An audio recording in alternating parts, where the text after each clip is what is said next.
We need an intro video. That's what, Do you see me chatting? No, he's not on the stream. You're not gonna put the chat up? I need to. You want to do that real quick? Yeah, do it. Go. Because I want to save some questions so you guys can ask. It makes a lot of sense. They call in, but they just chat us instead. It makes sense. Answer the question. You're not gonna. No, I'm not. It's a yes or no question. Shouldn't you guys have like shared access to the Twitch? That's what I was thinking. Like this guy.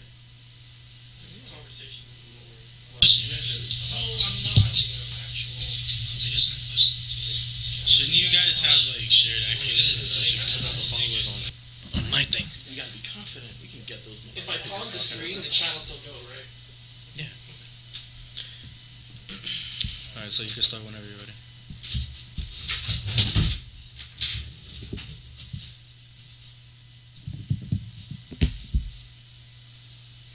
Yep. What's up, guys? Welcome to the first iteration of House of Strikes. I am obviously Nica KO, and this is Frankie 3S. So obviously this is a pretty new stream thing that we're doing right now. Basically, what we're gonna try to do here is come up with recaps for previous tournaments that have gone by. So in this instance, we're gonna be going over Fight Club 3, and with that, we're gonna be going over little things like highlights, breaking down the matches, and aside from that, we're gonna be talking about the specific players that have either improved or have not really done that well in the tournament itself. So we're going to be starting out with that, and by the end of the show, we're going to be having Hold That as our guest. So yeah, and we'll start with that. So also shout outs to Jeff for the House of Strikes name. Obviously, some people may know this name from having his sessions at his old place. So shout outs to him for coming up with the name. We've actually tried to continue it in this manner, so we'll try to keep it as professional as possible for you guys. But yeah, so the first thing that we're going to be talking about is obviously Fight Club 3, which was actually, 2 weeks ago? 2 weeks. It was, 2 weeks ago, where we had a bunch of heavy hitters coming into the play. We had RKF from Japan, Urien player from Japan, who makes combo videos. We had Vanao, who's obviously prominent at Game Versus for all of you that watch the Game Versus streams. And also we had 5-star from the West Coast, who obviously, he came at the last minute to show the Japanese players what he's made of. So, and we also had Hispanic Jap as well. So it was a pretty nice event to have, where we had all these out-of-towners come in and versus the East Coast players. So obviously for the results, I mean, for those of you who haven't noticed or who haven't seen the results yet, obviously we had a high roller tournament with a $50 entry, which was singles. It was 3 out of 5 format, all the way till grand finals, which is 4 out of 7.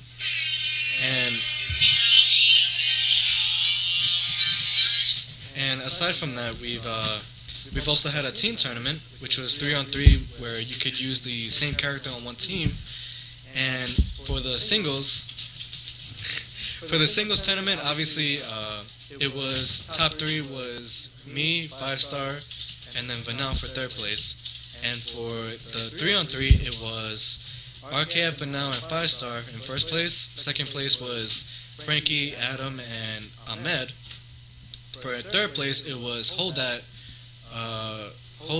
Ken in Black, and Anti-Shoto for 3rd place, which was pretty surprising, but everybody played consistently throughout the tournament, so it was a pretty nice thing to see. So, but all that aside, we're gonna jump right into it and talk about some of the our personal favorite moments that happened at Fight Club 3. I mean, obviously we'll start with Frankie, since it's one of his favorites. Well, first and foremost, I've never been on Nica's stream personally, so I just want to formally introduce myself to everybody. I'm the real Frankie 3S. Yes, that is true. Everybody.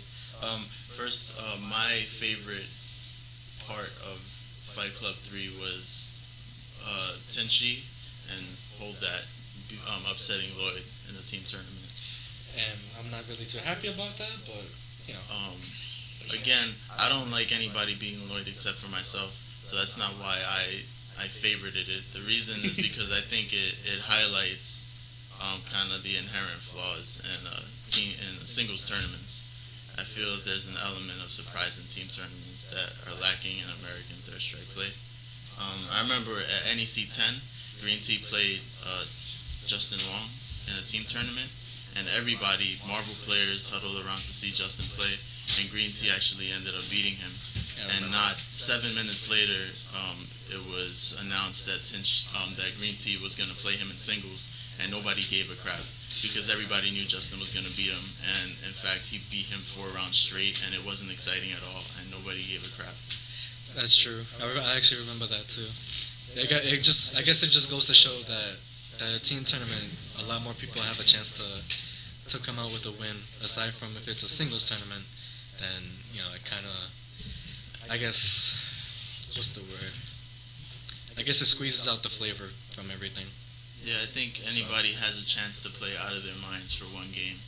But if you ask somebody to beat somebody who's better than them in a 2 out of 3 set, that's too much to ask for the viewers to want to care about watching something like that.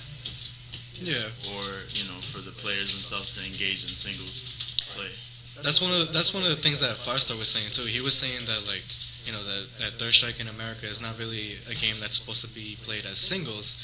It should be played as a team tournament. Now, in that sense, that way you get more character diversity. You get a lot more. You get a lot more flavor out of the entire tournament itself. Whereas if you're playing in a singles tournament and it's being streamed to from Evo or something, obviously everybody's gonna be complaining about say 5 chuns in top 8 or in 3 yuns or whatever. But in actuality, I mean, obviously that represents not just the tiers, but it also represents the level of skill that the players have. So I mean, if a player is above average, then obviously they could be anybody with chun. I mean, all they have to do is have hit confirms and carrot grabs, and that's where you can come out with a win. So that's just one. So I'm actually surprised that you said it was for mine as your favorite moment. For me, losing. Me personally, I mean, obviously, I'm not really too happy about losing to hold that in Tenchi. What? But I'm not happy about it. But it happened, and it goes back to what he was saying, that it's not a 2 out of 3 thing where you can just say, okay, I have another game to play. It also teaches the player to just take the loss and move on to the next match for the tournament. So that's one thing that when I lost the hold, that I just had to take that loss and regroup, and then I guess talk to my team, but my team didn't really want to. That too. Just hold that shit, as his name implies. So that's one favorite moment from Fight Club 3. I mean, obviously, I'm sure you guys have your favorite moments as well. But my favorite moment personally is actually Ken in Black. Not really new up and coming, but he's been with us since he was how old was he when he first came to tournaments? He started when he was 14 or 13. Yeah, he was really young coming to tournaments, coming to majors, and I remember actually seeing him at NEC one year, and I was just like, wow, this kid he actually cares about playing third strike. And it was kind of at the borderline of when Street Fighter 4 was finally coming out, and it was one of those things where you just want to see the new player just come out and show everybody what he's made of. And this tournament itself, Fight Club 3, he actually came out, and him and his team, this is the second time that they got in top 3 in a tournament, and obviously it's a team effort, but it's also Ken in Black. His mannerism in terms of playing the game is just very aggressive, and it's absolutely perfect for a 3-on-3 type of tournament. Now, in this sense, obviously he played against Denjizz team. It was Denjizz, Shotokan, and Gavin. Obviously 3 strong players. I mean, Gavin, he's a chun player from Rhode Island who obviously is one of the best chuns on the East Coast. And Denjizz, as you all know, obviously, Denjizz is Denjizz, Denjin Ryu player.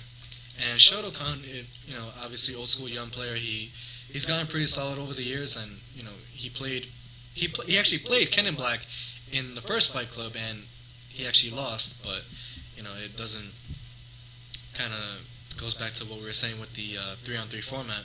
So with that said, I mean, Ken in Black, he played against this team and he just completely dominated them. Like it wasn't even funny how much aggression this kid had. I mean, he just went in. He had all of his hit confirms on top, and his pressure was on point, and he just didn't let them live. And in one moment he had them down. So it goes to show that Ken in Black, he's one of the most dynamic players for Third Strike on the East Coast. So definitely one of my favorite moments to see.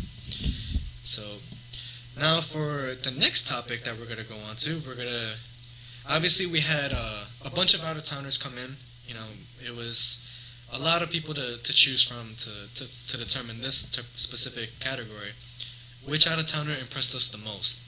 Now, I'm just gonna go out and say that, obviously there's a bunch of players who came out and, everybody was expecting Vanao and RKF to show us what they were made of and, to really put up something that, was really a wow factor for us. But I think the fact that, that we were expecting them so much was, it kind of just took away that whole idea of like, okay, we're gonna get surprised by them. So we knew what we were expecting when it came to them, but the only out-of-towner that particularly impressed me personally was 5-Star from West Coast. Now, not because I played him before or anything like that, but in terms of him playing in the tournament, from singles to the team tournament, he played really consistently in the sense that all of his hit confirms were on point, all of his reversals were on point. He had proper setups in order to, dominate his opponent. I mean, the matchups he had were on point. It was just everything that he did in the entire singles tournament was nothing short of perfect Ken play. And it's just surprising that he managed to lose to me. So for Frankie, obviously, he's probably gonna agree with the same thing. I mean, yeah, I have to echo your sentiments on 5-Star being the most impressive player. I remember, Chinatown Fair Days, we'd always talk about getting a chance to play against Japanese players. And even back then, when we were all still shitty, like, we never thought that Japanese players had great defense. And, playing them, they kind of just, it reaffirmed everything that I had suspected about their gameplay. I wasn't impressed with their defense at all. They made interesting decisions in the neutral game that kind of threw us a little bit off balance. But by the end of the weekend, we were, getting our adjusting. We were adjusting. But Yi was definitely the strongest player on both sides of play. He had great offense and great defense. He was solid. He was a turtle. And it's not very often that not only I can say I got out-turtled, but that he outsmarted me a few times. And that definitely impressed me more than just getting hit once and then losing the round. Yeah, I mean, I played him over in the Boiler Room, and it was the first time playing him. I actually got the chance to meet him at Sumner Cup years ago, but I didn't get to play him too much. But aside from that, we managed to play each other at the Boiler Room a couple months ago, and aside from that, I was particularly, I was wary of what he was going to bring to the table in terms of coming to the singles tournament. But, playing throughout the tournament, I mean, I felt pretty comfortable in the singles, but, seeing him completely dominate his opponents, like, dominating the Japanese players, dominating, like, EXO, Hold That. Wait, he didn't even play you, did he? He played RKF, Vanao, EXO, and who else did he play in the singles tournament?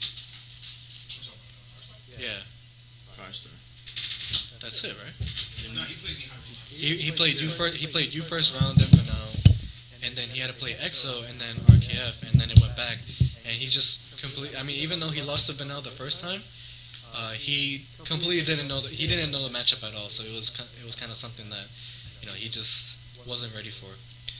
But surprisingly, Vanao picked Ryu, which was a matchup that he was more comfortable with, and he managed to, to come out on top with that. So pretty interesting aspect about that.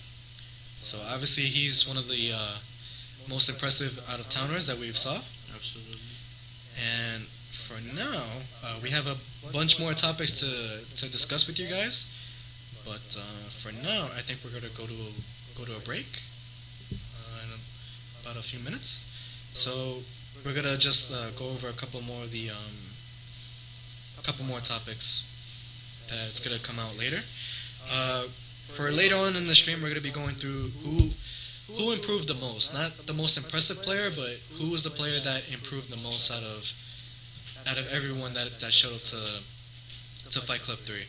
And we're also gonna be talking with our special guest Holdat to to give us his thoughts on who was the most improved player as well. And after that, we're gonna go through a breakdown of a specific match from the tournament. Not necessarily a tournament match, but it can be an exhibition that we're gonna go through.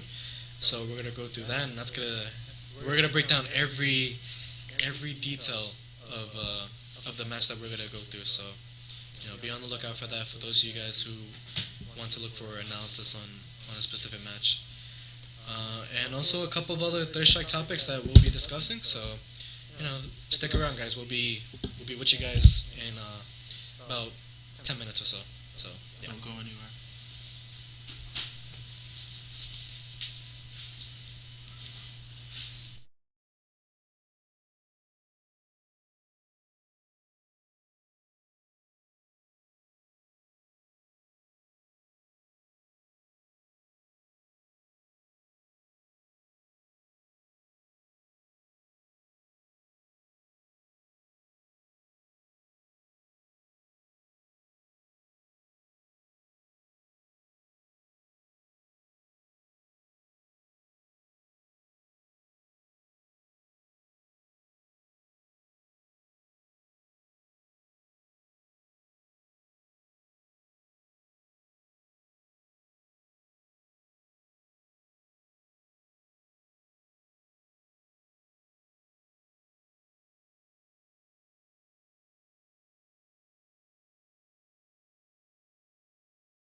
What's the password for this? Alright, you guys are back on. Well, I need to know what we're... Welcome the back Well, of course, to House of Strikes. we're back here with House of Strikes with our special guest. Our special guest. Our special guest, hold that. Not really too much of a special guest. Matt, hold that, Daniels. Considering that he fucking... He I lives bopped you, yes. That did happen. There's that too. Happened, ladies and gentlemen. That's why I don't call him a special There are guest. highlights to show it. Yeah. Can we play that? Roll that beautiful bead footage. I really want to see that. Oh, Glory. That was glorious. Yo, did you see the chops? Did you see? Like, Oh, you see?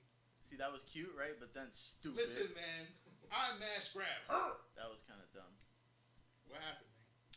Yeah. Well, when we go back, right there when I like dive kick right there, for some reason I had the idea to do dive kick into your face, expecting you to press a button or something, He thought he would win, and do low short into EX slashes and he didn't.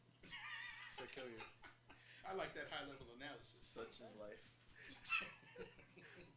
It was simple, Actually, I have to say, but that was an unsafe dive kick anyway, so it was stupid. wow, why do I own his family?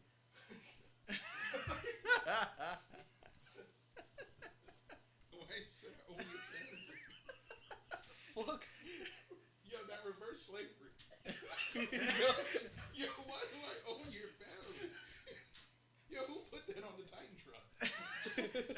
This was not on stream, but Lloyd did sign a contract for indentured servitude after the tournament. Unfortunately. He signed on the dotted line.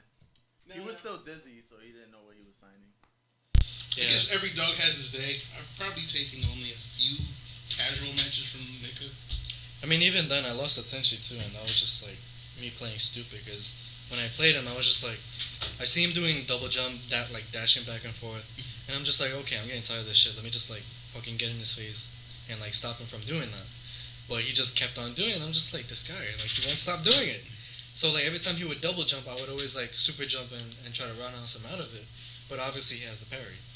So that's the thing, right? It's But he like just kept on doing it. You feel like you're carrying two people, and Well, so I was. right, so you're probably like overlooking like the people There- you're playing, and then before you know it, you're down around and half your life, and then you gotta like turn it on all of a sudden, and then you get chopped. It's also a difference in mentality too, because I mean, being the anchor is different from being the first player on the team.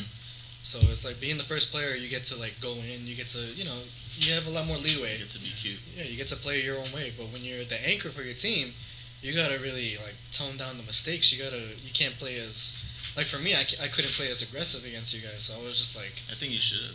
yeah, I mean, that's why it was like back and forth. Like I was like trying to play aggressive, but then like against you, like the second round when I beat you, it was just like that. Whereas the third round, I was trying to be more careful because I overlooked everything. Like I tried to overcompensate. And actually, you beat me the first round. Or whatever, but Yeah, but I downloaded it. It was a small file. Right. But it was a download. And then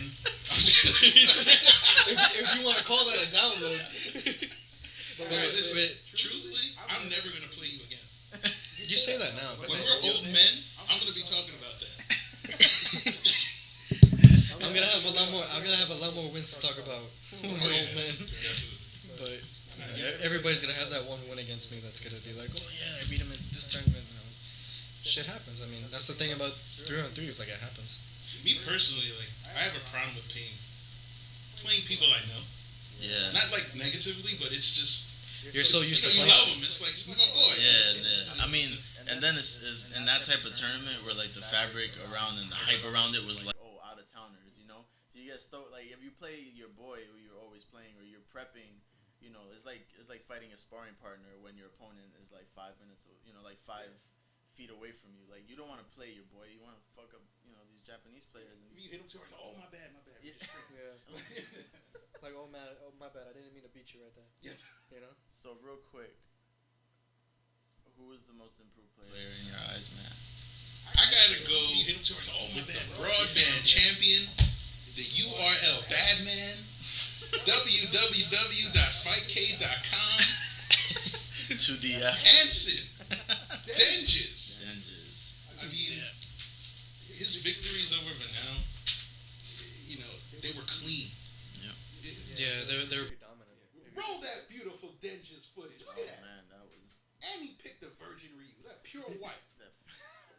right there, I mean, he just completely like outwitted him right there. Like he just pressed all the right normals, and you know, Vanao is.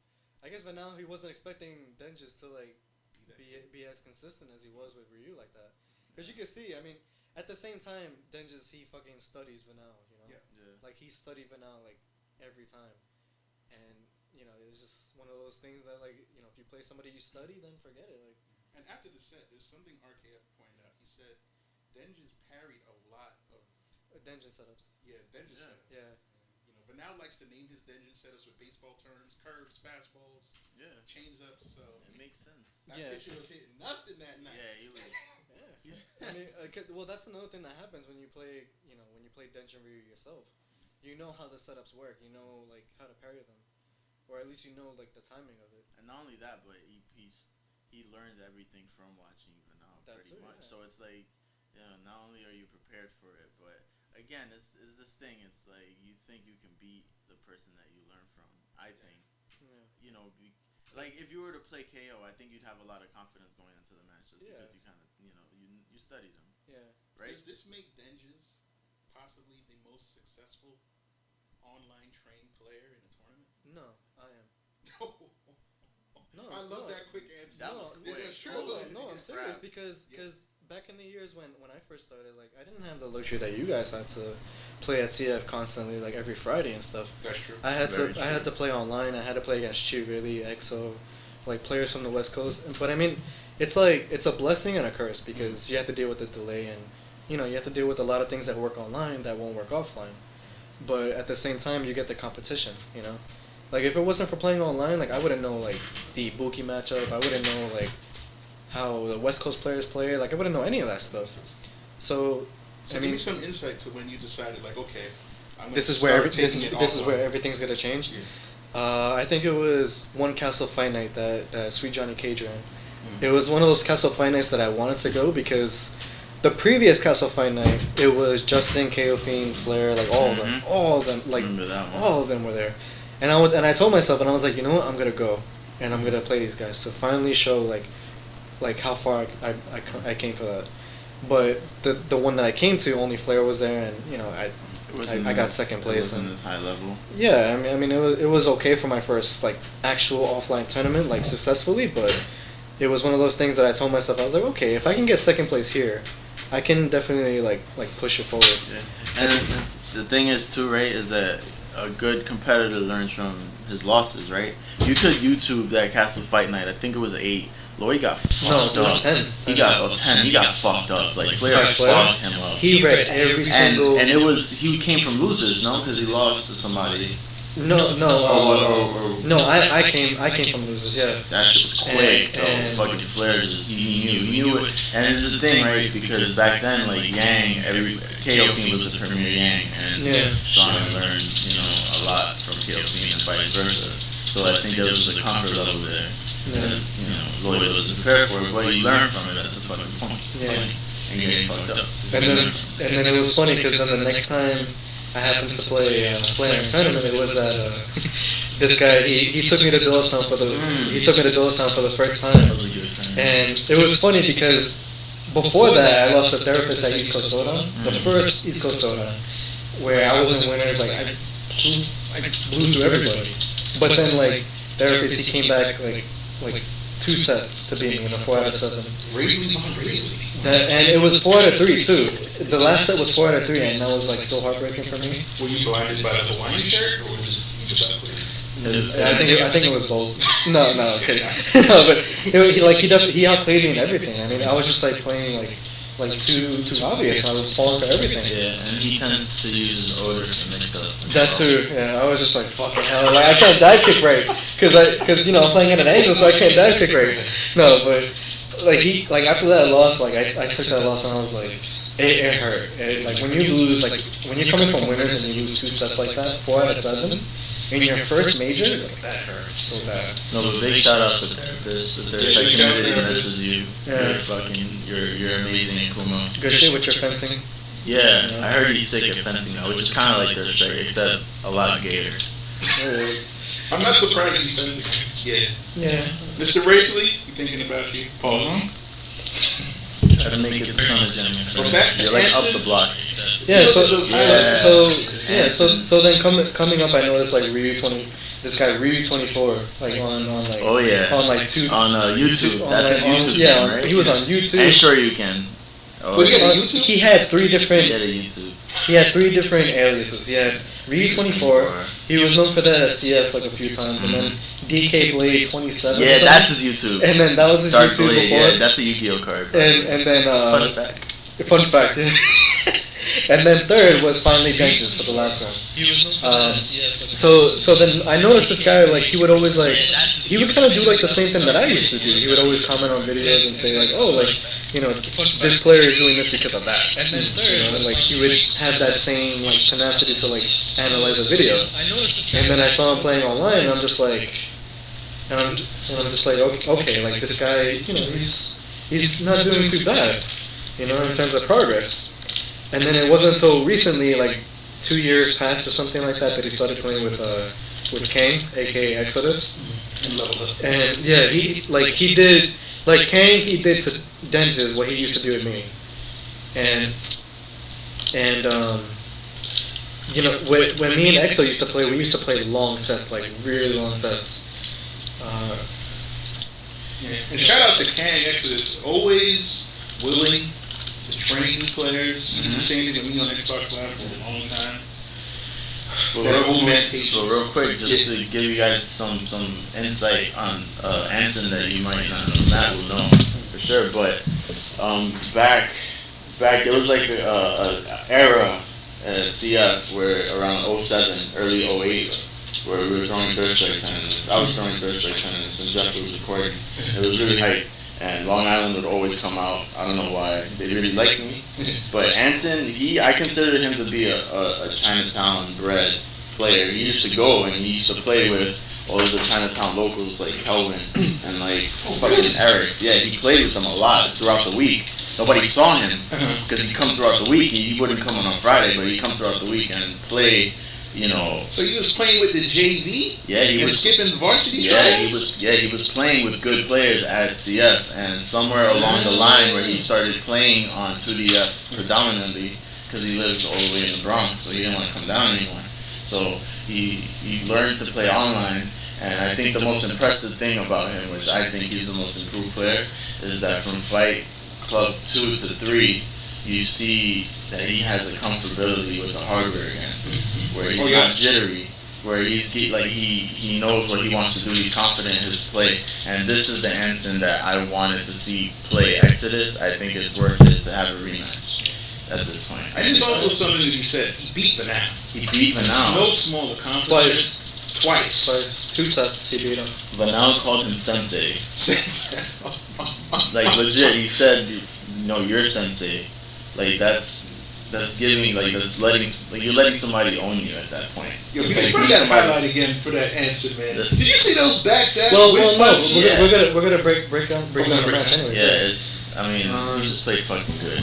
Yeah, I mean, me personally, I've always like played him a bunch of times on Fightcade or wherever, like online, and he was always the type of competitor to like try to prove his worth against players. And like the one bad thing that people didn't like was that once he beat you, he would talk about you, like he would say like, "Oh, I beat this guy," like that.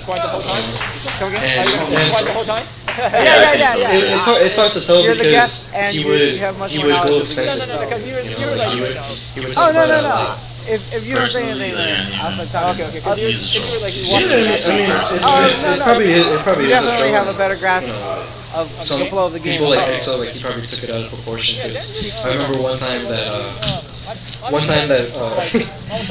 Denjizz, somebody under the alias of Denjizz, apparently it wasn't him.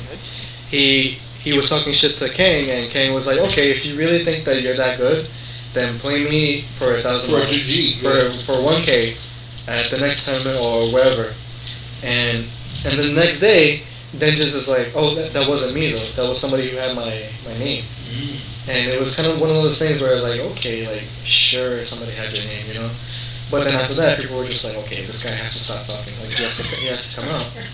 And that's where I started getting frustrated with him because I was like, yo, like you're not a bad player. Like you can come out and show us what you're made of. And And that's exactly what happened when he played Vanao. So it's one of those things that I wanted to happen, and it happened. So Shout out to Anson. shout out to Anson for being the most improved player. How much your autograph? Unanimously. So. Oh shit! Sorry, gotta make room for one more guy.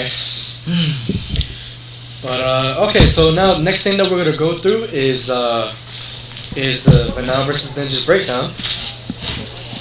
So obviously we're gonna start out with this is in the exhibition for which one, the pre or 20? is this the pre or 20. this is the pre? Oh, yeah. Okay, so this is the first Alright.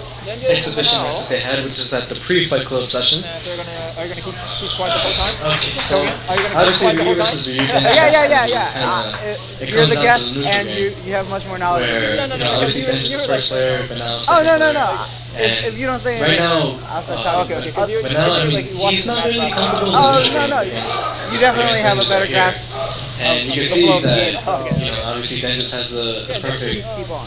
perfect setup to get the life lead. Why is this mirror match not Almost all the boring? players, I don't know. As opposed to others. I don't know. Is it the Denjin? I mean, they're fighting each other. It's like they're fighting a fucking mirror. Like this is a true mirror. But there's like an element of danger in Denjin mirrors because one knockdown, after you could be winning the entire round and one knockdown could literally be you losing the round. Definitely better than Chun. Yeah.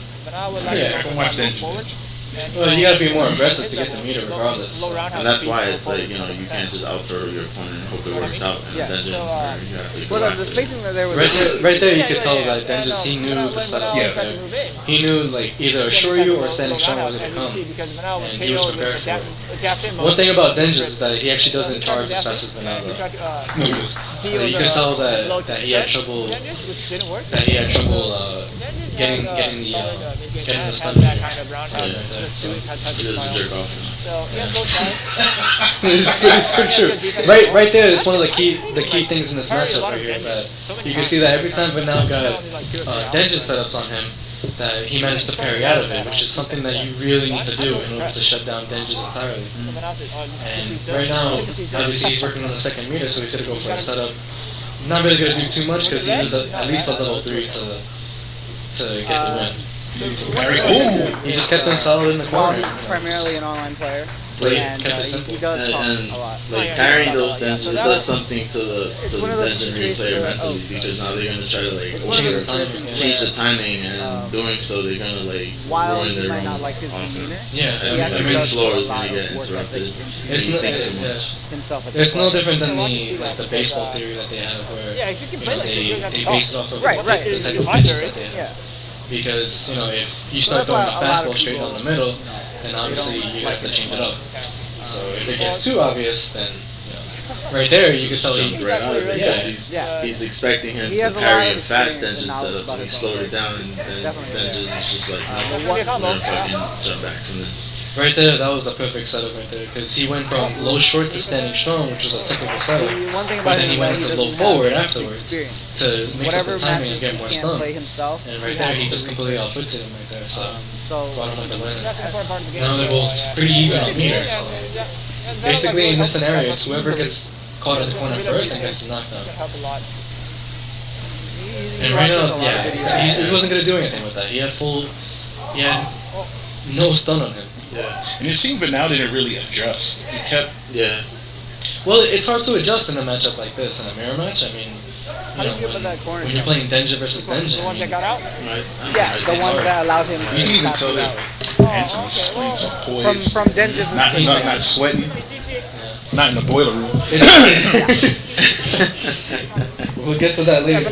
But I mean, it's also like the way I thought about it. It could have been the styles too, because the way Denjizz's style is, I mean, he played very CF.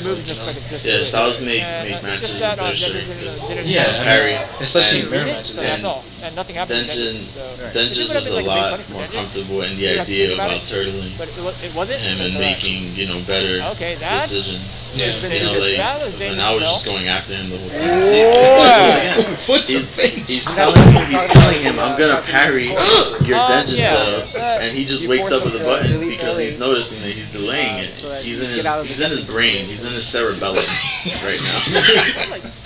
Well, aside from that, it was also looking at the meter too. That also plays a role. Absolutely. If you have no stun on you, then they're gonna fucking charge more. It's one of the reasons why A delayed Denjizz, and this is one of those jungle strike kind of type of rounds where everything is landing. Yeah.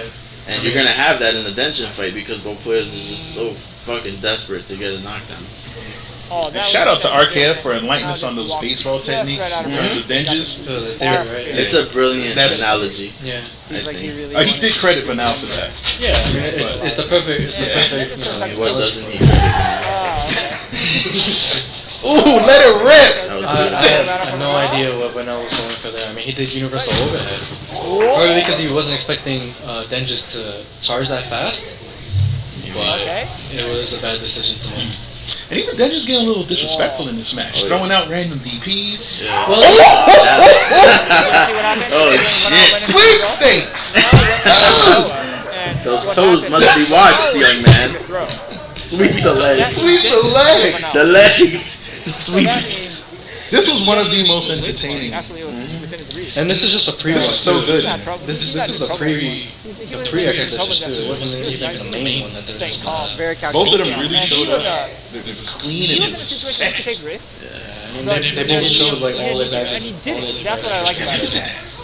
Okay, so that. The late timing, and he What broke out of it too. Vanao said about Denjizz is that it's baseball basically.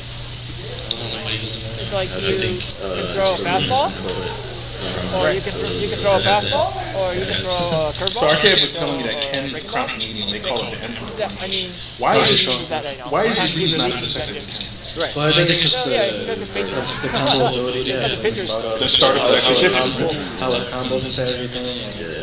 And, Ryu's crouching strong. It's sort of an Emperor Punch to certain characters, like against Alex. Like it's the Emperor Punch to Alex because it eats out almost everything. Yeah, I know. You know? Now embarrassing me. Yeah, I mean he did low strong the entire day. And talented at her. Yeah. Well, that's part of the strategy because he doesn't want to build up the stun. Bang, bang, bang. Yeah, I mean, and then like there's this thing with Ken where no matter where you land a low strong, you can get a super. That's it. So it's it's a lot of counter hit setups. Oi! You can blow a crouch tag, you can blow people holding you up, and then pointing his head all over fucking super.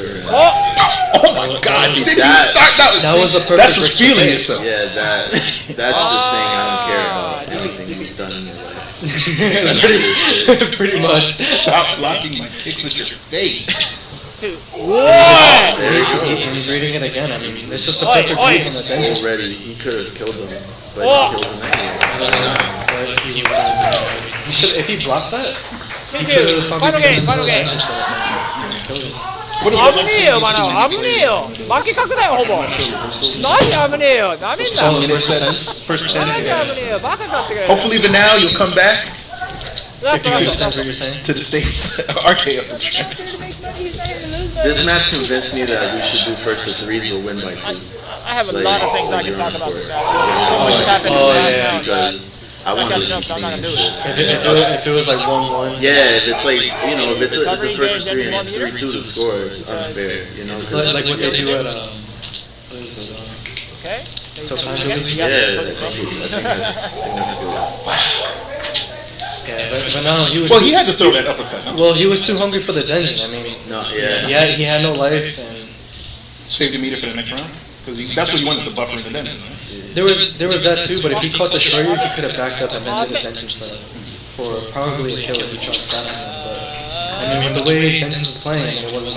Got it! Yeah, he completely dominated him here. And that's one thing. That deserves applause.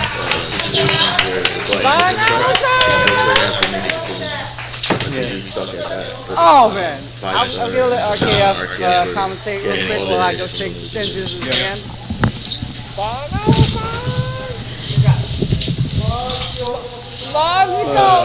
so that was the breakdown for Denjizz versus Vanao. Obviously, it's one of those dynamic matchups that you have when both players can freaking punch each other in the face and they don't give a shit.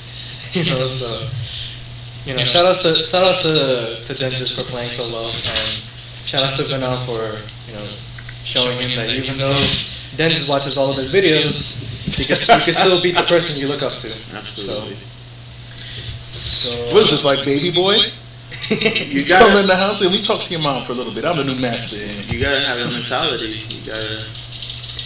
So for now, before we get to the next topic, which is obviously the Kuroda interview, it's kind of a controversial topic in the third strike community nowadays. I mean, one of those things that people are discussing, but we'll talk about that when we get back.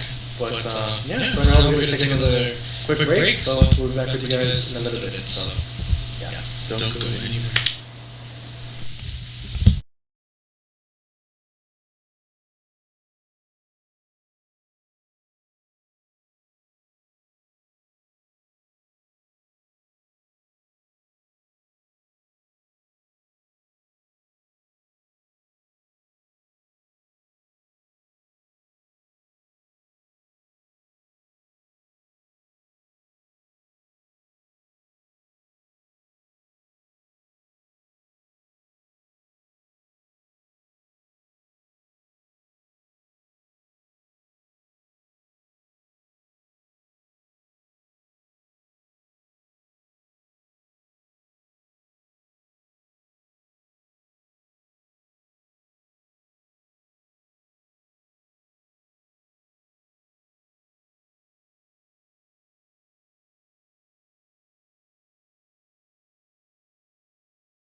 Oh, I mean, We're trying to keep this professional. oh, not perfect. I just want to not sound like a fucking idiot. So I just Okay, so got the notes. of course we're back, and we have the next topic that we're gonna go straight into. It's kind of a big one. Well, kind of not. It's hard to tell how big it is, but That's what she said. What? So the next topic we're gonna go into is obviously the recent Kuroda interview that took place for the Playboy magazine in Japan. So obviously Kuroda said some things that caught everybody's attention in the Third Strike community. Apparently, the title of the story is called "Number One Bum," and that's kind of saying a lot considering the situation that he's in. So of course, for those of you who read the article, you know what's happening. But for those of you who haven't, the basic gist of it is that Kuroda's going through really stressful, going through really tough times in the sense that he's having trouble paying for his phone bill, trying to manage where he's living and things of that sort. Basically managing his real life. So this caught the attention of everybody considering that, he has he has no father, his mother isn't working, and he's preparing himself for the worst possible situation by taking his toothbrush with him wherever he goes in case he goes Not homeless. to cut you off, this is almost like Michael Jackson not getting paid for Thriller, yo. Yeah. It's just not. I mean, It reminds me of the whole AI thing. you gotta remember he doesn't get royalties for the videos that he No, does. of course not. Yeah. So it's a different story, but obviously he's trying to find a job, and he's been trying to gauge what type of jobs he wants, what jobs he can't do depending on where he can go and where he can't go. But the basic idea for him is that he actually wants to plan a trip to Evo to participate. I'm not sure if it's just to partake in the event itself or to win, but from obviously judging by the competition that's been there the past few years, it's highly unlikely that he's going to be able to win it regardless, let alone go. So with that being said, it's been one of those discussions that people brought up where they want to start a Kickstarter or start a donation fund for him in order to help him either get to Evo or help him support himself for his lifestyle, whatever the case is. And the question that we want to bring up is, should it actually happen? Should Kuroda have a donation fund for himself in order to help support his lifestyle, considering the fact that he's the best player in Third Strike currently? I mean, just to add more color to the background is, I don't know, even Speak on it, son. Putting his personal life out there like this. Well, you got to remember, it's the magazine is interviewing him. They've always been interviewing him. And he signed off on this interview, everything. And, because even one part said he asked him. Yeah, it's a sad story. I mean, I'm not. Yeah, I don't know. It's a tough story to hear because he's not the only one who's going through tough times like that. I mean, yeah, he's godlike in Third Strike, but just like anybody else, like he has to make a living. Now, obviously, there's two different sides to the story. I mean, obviously, certain people say we should start a fund. Other people say we shouldn't because they don't acknowledge that. Me, for argument's sake, I say that we should start a donation fund, not because of the fact that just because he's homeless or something like that, but he's contributed a lot to the community for 10 plus years that he has never asked for anything in return. I mean, no Third Strike player has ever asked for anything in return. And we are a fraternity in a way. We all play Third Strike. I mean, we all gather around. We play in tournaments. We always enjoy the company that we give each other. But with him, it's like he's given us so much information and so many things for us to talk about within ourselves that it warrants at least some bit of support from us. Considering the fact that we've never done anything for him except for buy his DVDs from years ago. Shout outs to the Grandmaster. Frankie? I mean, I have a personal stake in this because Kuroda is my favorite player of all time. I pattern myself after him. I agree with the perspective, but I don't agree with the method of helping him out that way. I don't think a Kickstarter is gonna do shit. I think what we should do is have kind of tournaments to bring awareness to homelessness in general, and maybe give him some of whatever we happen to make, because if we just do a Kickstarter, it's gonna be alive for 5 days and then it's gonna die, and it won't have any lasting impact. But maybe we could turn our attentions to other types of problems too, and not just homelessness for the sake, just because Kuroda happens to be fighting it. Yeah. I think we can do a lot better.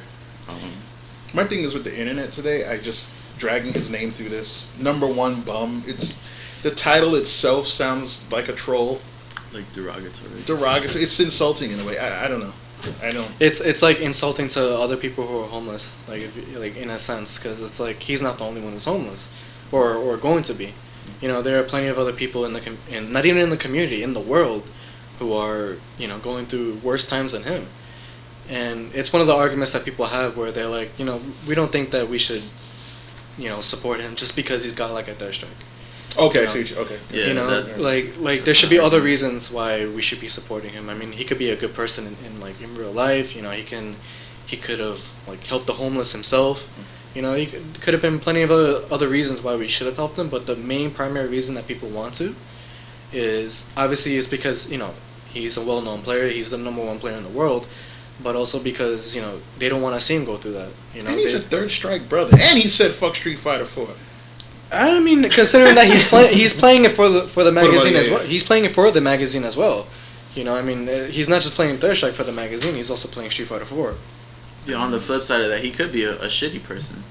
So, and that's why I think it's more important to bring awareness to the general issue and not just make it about him. Like, he's not any more important than any other potential homeless person because he can red parry.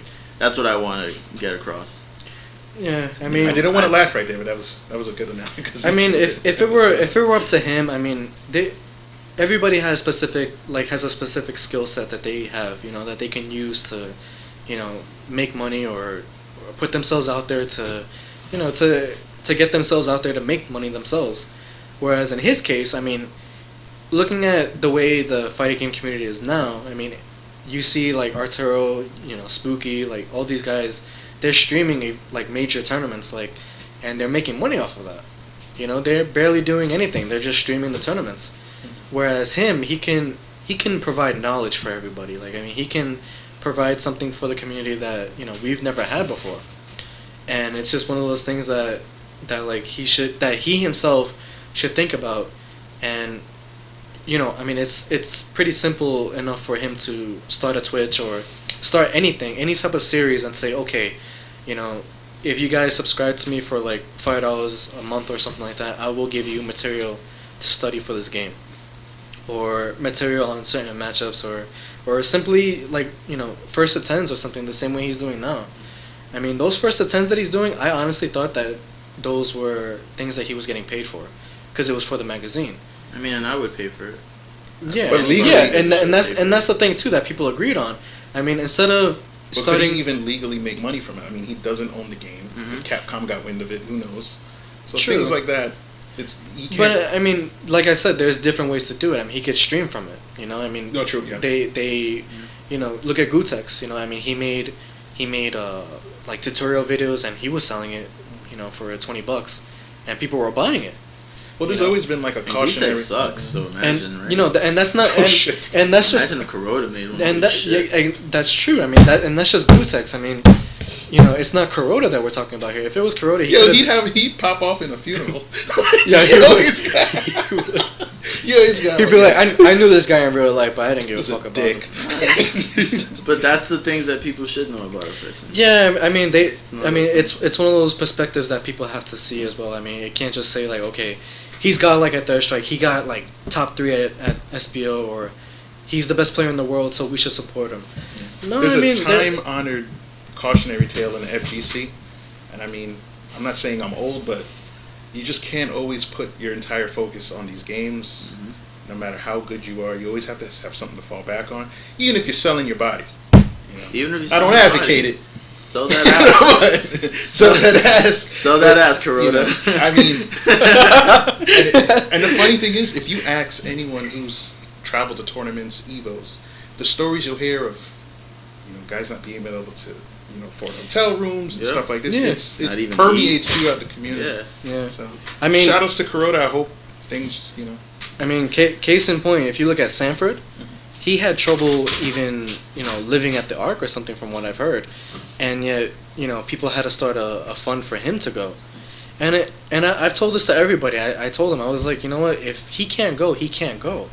Don't support him just because he's a good player, because even though he's a good player, there's a high chance he will not win. And So to your point, honestly, if they started a Kickstarter, I would donate.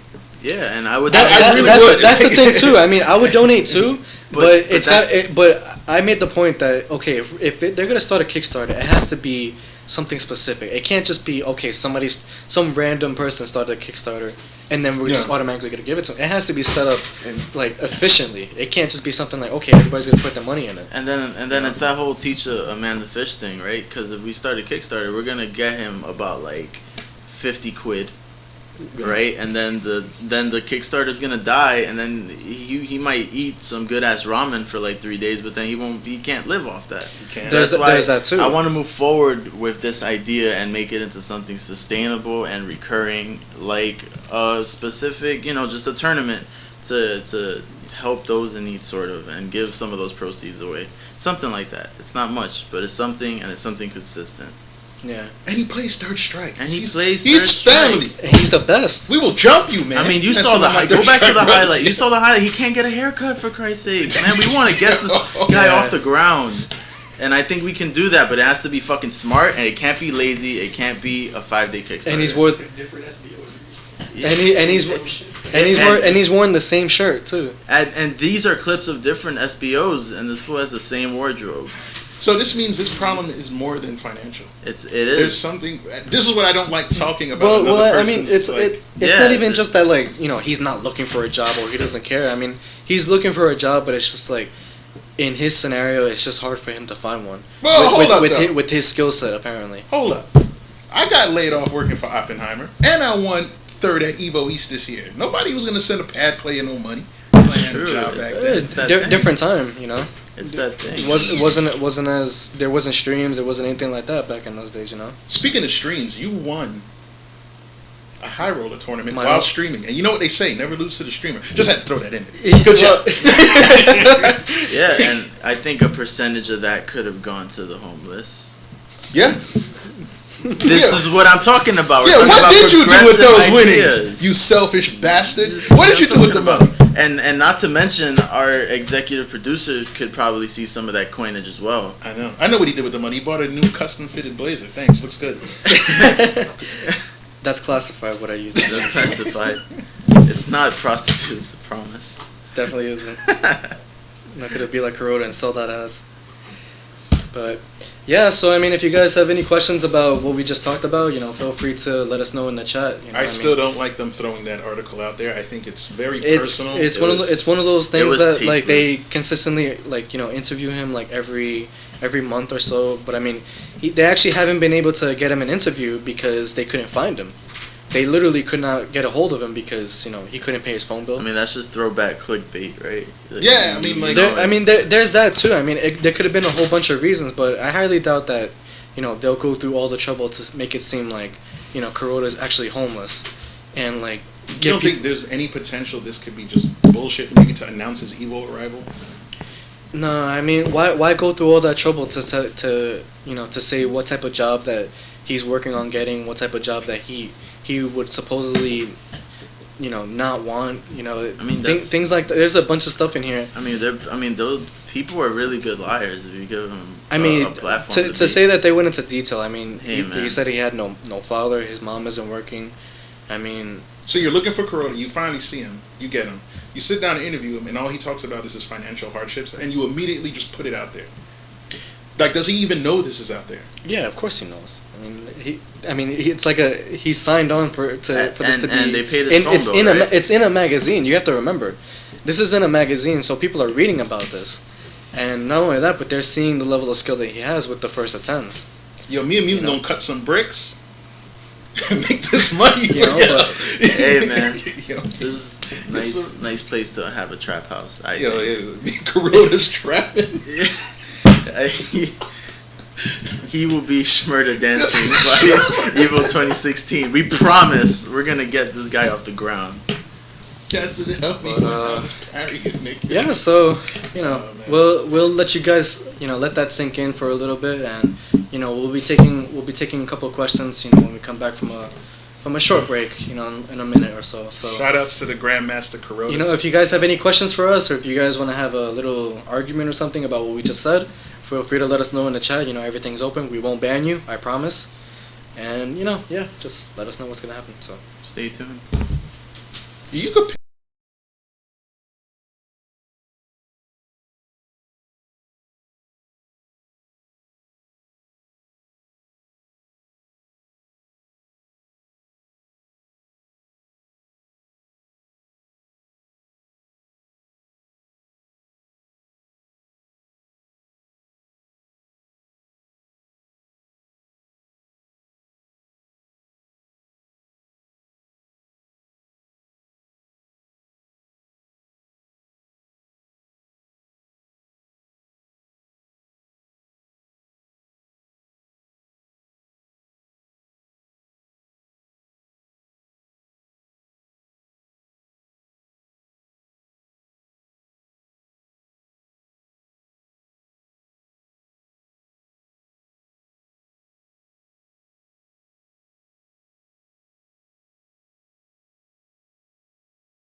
Hey guys, welcome back. Lloyd is to the left of me. I apologize. We're starting a new segment called Pass the Salt. We're experimenting with this. It's basically who we think should be ashamed of their performance. Lloyd, what is your opinion? Well, this obviously focuses on one player of choice. For me, I mean, there's a bunch of people who could have been, salty after a loss. Obviously, I'm one of them. I mean, I'm not my own choice, but Hold that. but yeah. So the choice that I personally had was Gavin. Obviously, chun player from Rhode Island. He for many God reasons. damn, what a first image. I mean, you could tell right there that that's one of the top knot. I mean, Yeah. he. I mean, why did you yeah. press? You can't do something like that and just expect to live and have a good day. Yo! Wall jump. I mean the That past overhead was clean. Yeah. That neutral jump was like, I deserve this Denjizz. It's like any other way would have worked. So in all semi-seriousness, I mean he tried to play well, but I mean it was just one of those things where he just had a bad weekend entirely. I mean, for the high roller tournament he went 0-2. I mean he lost to Holda, and then he lost to Yo, that Chuntley was a battered wife that Saturday, man. That's just nasty. he I forgot who I think he lost to Vanao too. Who else did he lose to? Love you, Gavin. No, but yeah, I mean it's all respect to Gavin, but I mean everybody has a bad weekend or whatever. So, he definitely had the most salt in terms of the other players, because every time I spoke to him, he was just like, man, like I just can't. I'm just having a bad week, and like he was just getting bodied by everybody. Like he was getting bodied by 5-star. Holdat beat him 3-0 in the tournament for the high rollers, and who did he lose to in the second time in the high roller? Did he lose to Vanao? Well, I forgot who he lost to, but yeah, I mean the past two fight clubs, I mean his team got OCV'd. I mean he lost to Denjizz the first time, the first fight club 2. I mean fight club 2 he lost. Yo, Ken in black. He lost to Darren. God damn. He lost to Darren in the shit. exhibition for the first fight club. He lost to Denjizz in the second fight club in the tournament, and then in this current one, he teamed up with Denjizz, yet he lost to Ken in Black. He got OCV'd, and then he lost to Holdat 3-0 in the tournament, and then not to mention he going 0-2 in the high roller, it was just a bad weekend. Honestly, I'm just gonna pass the salt to this guy. Well, just one more thing. I think Gavin deserves the award for consistently making the wrong choices in every aspect of that weekend. To his teammates, to his decisions in the game. Curse of the Gavino. Yeah, I believe that weekend just spawned the curse, and he has a lot to prove the next fight. Yeah, I mean, he needs to get back on that horse. He wanted to play. Fell from. He wanted to play Denjizz in a money match and everything, and he with the way he was playing over the weekend. Did that ever happen? No, it didn't. Okay, thank God. Yeah, it would, because we would be talking about homelessness and domestic abuse. So with that said, we'll move on to Frankie's personal choice of Pass the Salt, which is God. Well, I want to preface, my statements by just saying that Hispanic Jab, he did very well at the 20th anniversary. He got 4th place. He beat Yuki. He did really good at that tournament. Qualifier. Yeah. As an out-of-towner, he should be ashamed of himself. Because when I travel, I'm pounding that pavement. I want to go out and show out and fuck everybody up. And he came and played like shit. Now, the reason why I feel so personally about this is because he was assigned to replace me in the team, in the team composition for Lloyd and Mutant. Mutant, unfortunately, wasn't able to go. But you're going into a team tournament knowing that you're supposed to replace me. You're supposed to play well. Even if Mutant was there, he didn't win a round in the team tournament. And I've watched it. He did not win a round. Wow. I didn't Not even- one pay round. attention. You come here, you say you're gonna beat. You don't win a round. One round. You got fourth. How do you not win a round? Not one round. Everdread won a round at least. He won a round, but not you. And I think it's something that he honestly should be embarrassed by the way that he played. And then the most unfortunate part about it is that before the tournament, he was actually doing good against the Japanese players. He was doing good beating against them. everybody. He was beating them in casuals, and tournament starts, and all of a sudden he's playing with a thumb up his ass. He doesn't know what the fuck he's doing. He looks like a scrub, a resident scrub. In that team tournament, he just choked completely, and it's an aberration, I think, because like you're playing well the entire casual setups, you're playing well, and all of a sudden you just get fucked up like throughout the team tournament. That's just unacceptable. You get beat by Joe, who hasn't played the game since like '87. You don't pull your weight in any sense. I think he rested on the laurels that was Lloyd's dominant yang, and he got exposed for it. I definitely think he has a lot to prove for the next Fight Club. Ain't nobody coming to Fight Club. And I hope that he just and I hope that he learned from the experience that not anybody, whether it be Vanao or RKF or 5-star, nobody steps into New York and leaves unscathed. Everybody lost that weekend, but nobody lost more gloriously than Hispanic Jap. Jesus Christ. Now, this is what the topic of Past the Soul is going to be about. I mean, damn, no mercy at all. I mean, that's my teammate, so I can't really say too much, but, I'll say it for you. I mean, I wasn't really too... He's fucking upset that he had to carry you on his shoulders after telling him that you were going to beast. You come, you fucking beast. Okay? You don't turn into a baby. Alright? God damn. I'm laughing because it gets me so frustrated, because here we're heralding him as a great guest. He's one of the out-of-towners. Get fucking hype. And he comes, and you can't tell the difference between him and a fucking Xbox Live player. I just don't get it. I think he has a lot to prove.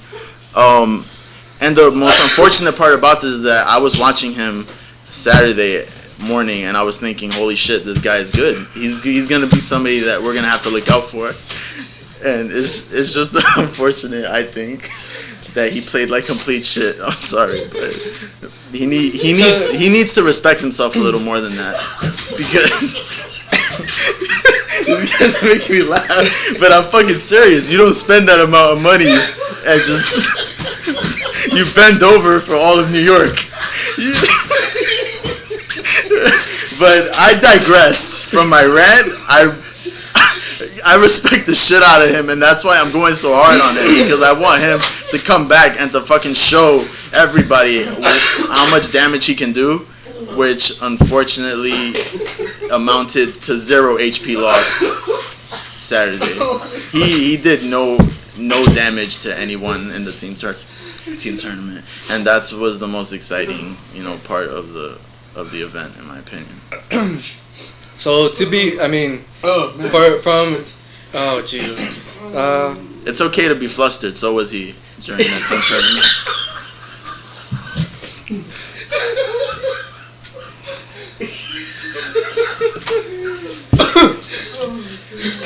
Okay, so yeah, I mean, although he played poorly in this past Fight Club, he actually made it known that he's planning on coming out to Summer Jam, which I'm excited for. I want to see him play well. Yes, I mean, Summer Jam is an entirely new thing entirely. I mean, we're gonna have a $500 pop bonus for that, with the singles and team tournament going on, and also exhibitions as well.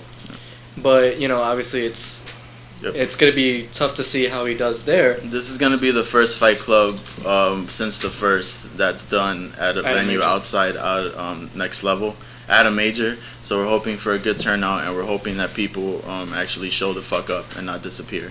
Yeah, I mean, if you guys haven't, be sure to check out Big E Gaming for the sign up for the pre-registration for Third Strike. it is a main game at Summer Jam, and we will be having Third Strike Fight Club 4 at Summer Jam. But keep in mind that Third Strike Fight Club 4 is only specifically pertaining to the exhibitions. It is not part of the tournament. It is not part of the team tournament. So far, we're not really sure if we're going to have a New Blood Battle Royale. It's leaning towards no, but that's still up in the air, so we'll see what happens. But just for a point of reference, Third Strike Fight Club 4 is specifically the exhibitions at Summer Jam. It is not the singles tournament or the team tournament. That is being run by EXO. And that is a part of Big E Gaming, so keep that in mind, guys. Yeah. And with that said, I mean, that's past assault, but my God. It was just unfortunate to see Hispanic Jab's face on the side of a milk carton that Sunday because nobody could find his game. Nobody could find it. Again, lots of respect. I go hard for people that I expect a lot from because I was already planning how I was going to beat him in the team tournament, but he didn't even get there. We didn't even get to that point, and that was disappointing. Just to see Lloyd have to OCV team after team, it's frustrating from a competitive standpoint. Because it's that thing, it's like if you don't beat Lloyd at a tournament, what did you really do, right?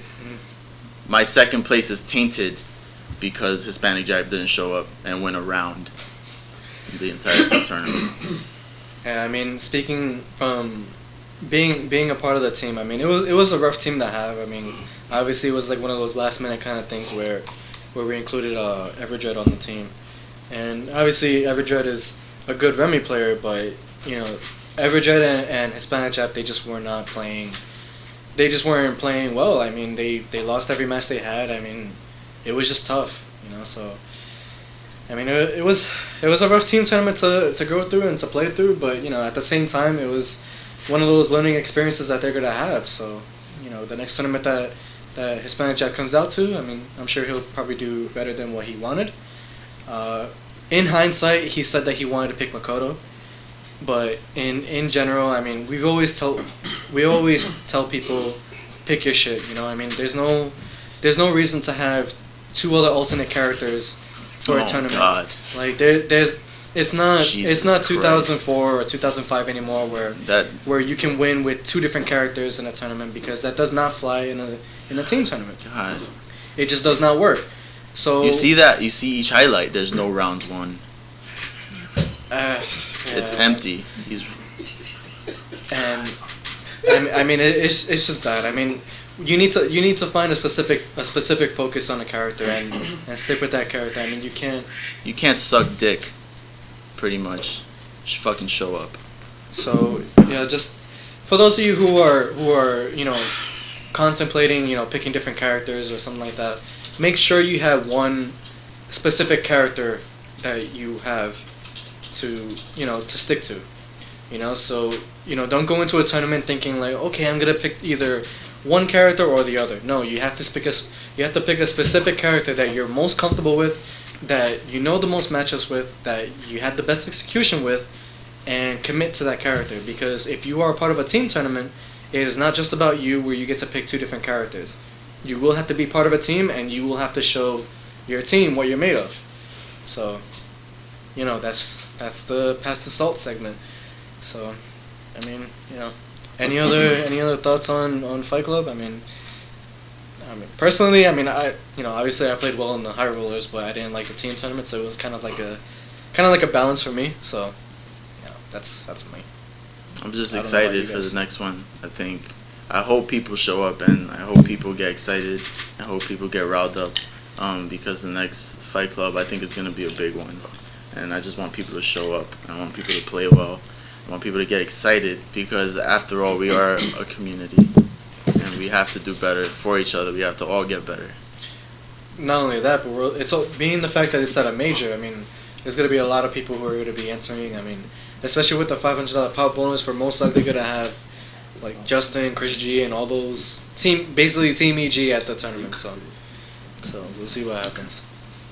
You guys want to? Guys, and remember, please buy our shirts. They're fucking amazing. You look great. You won't look like a dork because they don't look like typical video game shirts. You're going to look sick. You're going to get all the bitches. Buy this shirt. It will get you pussy, guaranteed. Oh, no, actually, for past assault, I want to give myself a little bit, man. I did the cardinal rule. I got up. He got up. What are you standing up for? Maybe you should come into Would the you like- shot. Really Nah. quick. So I'm talking about myself. Holdat is so salty that he doesn't want to be in the camera. I mean, considering the fact that I wouldn't be surprised that he was salty at himself. I mean, he's passing the salt on himself. So obviously he played against 5-star in the High Roller tournament, and he beat the shit out of Gavin. But he had the chance to beat the shit out of 5-star too. He won 2 straight, but he was expecting it to be 2 out of 3 and not 3 out of 5. I'm old. So he got up after 2 wins, got ready to shake his hand, and he sat his ass back down and proceeded to lose 3 straight. And honestly, Not 2 straight. He got me the first game. Did he? so It was 1-2-2.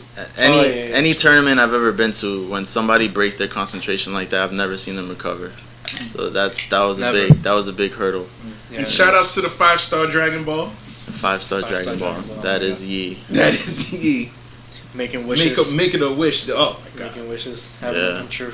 I mean, his hair was on fleek that weekend. God damn. Yeah. Sheesh. He played really well versus Vanao too. I think it was the fact that he came into New York first class and everything. He came in prepared to go. Yeah. So, one little fun fact, he actually came up to me like after he lost to Vanao, and he was like, "Yo, I'm gonna play Vanao in the exhibition, right?" And I was like, "Yeah," and he was like, "Dude, so if he picks Oro, I don't want to play him." And I'm like, "What?" He's like, "Yeah, I just don't want to play him if he picks Oro." And I'm like, "Why not?" He's like, "Cause he just didn't prepare for that matchup at all, and there wouldn't be any point to him playing if he's gonna pick Oro because he's just not ready for it." Which is saying a lot, because considering the fact that he beat his Oro already, like a couple of times, I'm surprised that he would go so far as to say he doesn't want to play him in an exhibition. I mean, that was just a fun little fact about 5-star. It just shows that at the highest level, preparation matters. That too, yeah. Okay, so don't rest on your laurels, anybody. keep training. Shout outs to Yi, real solid player. He was hitting me with wake up carry throw with Ken, so you know me, I like to dash in and whiff throw. He's punishing all that shit. Yep. Shout outs to the man standing to the right of me, hold that, as well as Tenshi for Tenshi for beating Lloyd. Something that 98% of the people who touch their straight can't do in America. Shout outs to them. They really made the weekend exciting. Because they took me out of the tournament. And again, it's, you guys can work up to being good enough to beat your hero Lloyd, and that's something that you guys should look towards. Getting better. Roll that beautiful beam footage. There you go. Just look at this footage as we. Look at that. Why would you do that? Eat dirt. Yeah, that was fucking stupid, Lloyd. God damn. Rocks. Yo, he Rocks. hit you with every toy he had. Everything in the toolbox. God damn.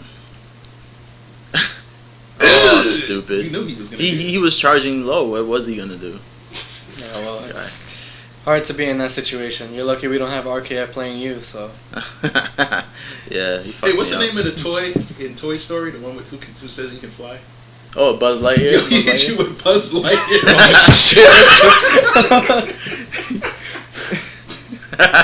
To infinity and beyond. Yo, he hit you with every toy he had in his chest. And yeah, so okay. Thank you everybody for joining us for Fight Club 4 for this House of Strikes. Obviously, we're gonna be promoting Third Strike Fight Club 4 in the coming weeks. So August 29th, 28th and 29th, or 29th and 30th. Which one is it? Doesn't matter. Check Big E's site. Okay. What is it? 28th and 30th, but the fight card is on the Saturday. Oh, right. Fight Club is on the 29th. Because Third Strike Fight Club 4 is specifically for the exhibitions, it's going to be on the 29th. So be sure to join us at in Pennsylvania at Summer Jam 9. And yeah, we will be there taking any requests for exhibitions, and we'll be streaming them. So this is Third Strike. We'll be at Summer Jam streaming the event, so be sure to take a look out for that. And be sure to pre-register if you haven't already. Support the tournament scene, and be sure to buy some shirts while you're at it. Pussy magnets. Pussy magnets, exactly. And if Pussy you're going, magnets. and if you're going and if you go to Summer Jam with these shirts, all those cosplay bitches will be on your dick in the hotel room. Absolutely. So Be sure to remember Even that. though you don't want them to be, Yeah. they will be. So thank you guys for supporting us, and thank you guys for joining us. We will see you guys the next time we stream. And yeah, so be sure to follow us on Twitter, Facebook. This is Third Strike. And yeah, so this is Nica KO, Frankie 3S, and Hold That. And we will see you guys next time.